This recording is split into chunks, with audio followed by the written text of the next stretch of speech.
За тэгэхээр одоо дэлхийд энэ ертөнцид гайхамшигтай төрсэн нэгэн одоо бодгал бурхан багш маань бидэнд одоо сургаалаа айлдаж өөрөө бурхан болох зам харгуйг өөрийнхөө биеэр сэтгэлээрээ туулж энэ одоо ариун сайхан сургаалыг бидэнд одоо хайрлж өгсөн.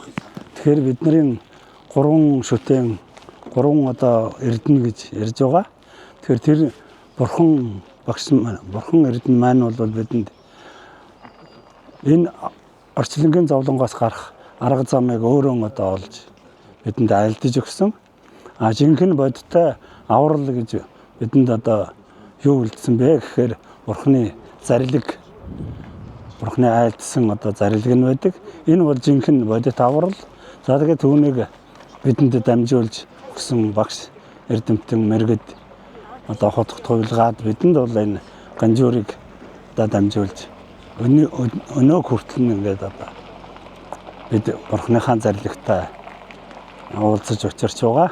Тэгэхээр энэ бурханы зарлагтай уулзна гэдэг маань бурхантай өөртөө нь одоо уулзаж байгаа ийм удаатай болно. Тийм мөн чанартай болно. Тэгэхээр бид нар энэ удаад бурханы зарлиг болох энэ ганжуурыг одоо хасбарын ганжуурыг урдаас одоо бид захиалж авчираад одоо энэнийг хийддэн бид нар залах гэж байна. Тэгэхээр энийг хийддэн залаад дараа нь одоо Гэвшил Арамб багш маань одоо Бат итгэл лам маань бол бидэнд ганжуурын лүн айлдна.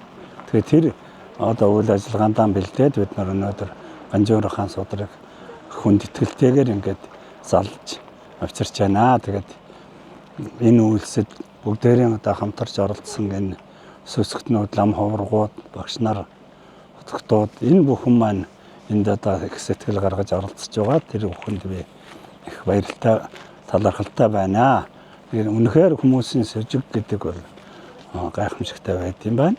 Тэгээ ганжуур одоо залнаа гэхэд хүн болгоно одоо бид өөрөөж явъя, би өөрөөж явъя.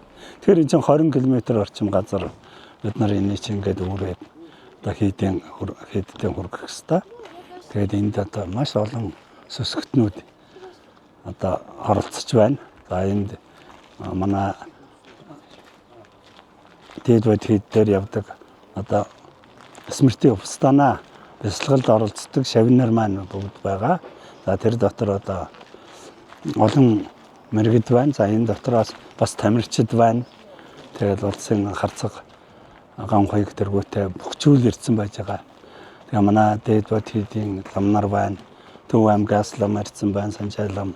За тэгээ бусад Мамб Дацангаас ламнар ирсэн байна. Тэгээ олуулаа нийлээд энэ одоо ганжуур эрднийг салж байна. Дараа нь бид нар ишлүүнд нь одоо сууцгаах болно. Ингээд 7 сарын 20-оос 8 сарын 4 хүртэл 5 хүртэл бид нар ганжуур одоо дээд бод хийд дээр ганжуурын лүн одоо сонсох болно. Тэгээ багш маань бас бэлдсэн байгаа. Тэгэхдээ ганжуурын лүнгээ бид нар нэг удаадан бол 15 хоног одоо айлдах ийм дараалтайгаар явж байгаа. Нэг удаа хэдэн сараар сууна гэдэг бол хүмүүст бас мэргэшэлтэй байдаг. Тийм болохоор бид аль болох хүм одоо сүсгтнүүдийн аятай тухтай байдлыг харж 15 хоногоор төсөөл төлөвлөд байгаа. Энэ жилийн хувьд бол 7 сарын 20-оос 8 сарын 5 хүртэл ганжуурын лүн дээд бод хийд дээр айлдах юм аа.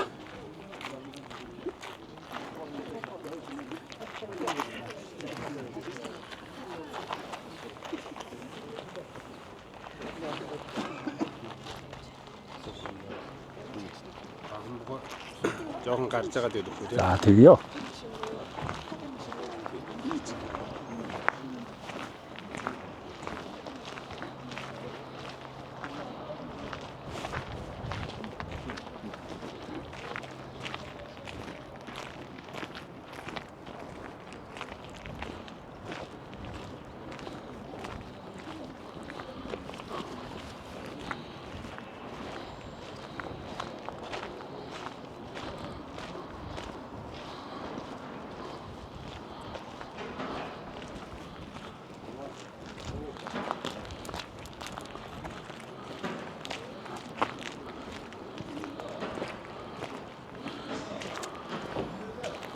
За Анжир Эрдэнэ одоо ингэж хүндэтгэлтэйгээр залж байна.